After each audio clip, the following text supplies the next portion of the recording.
Syederun kecelakaan lalu lintas antara truk Colt Diesel yang terjadi di Jalan Nasional Subulus Salam Aceh Singkil pada Sabtu 23 Juli 2022, tepatnya di Desa Lemotong, Kecamatan Penanggalan, Kota Subulus Salam.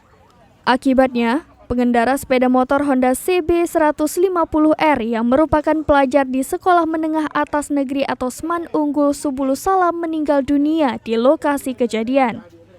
Kedua korban yang meninggal dunia tersebut adalah Ade Ogi Setiawan berusia 17 tahun dan Muhammad Fatah Habibillah berusia 17 tahun. Keduanya merupakan siswa kelas 11 SMAN Unggul Subulus Salam.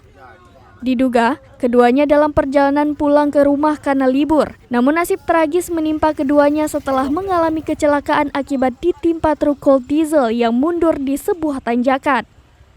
Truk Mitsubishi Colt Diesel BM 9255PO warna kuning yang disopiri Susandi berusia 46 tahun, warga Deli Serdang, Sumatera Utara bersama rekannya bernama Daniel Rahayu berusia 25 tahun, warga Tanjung Morawa, Kabupaten Deli Serdang, Sumatera Utara.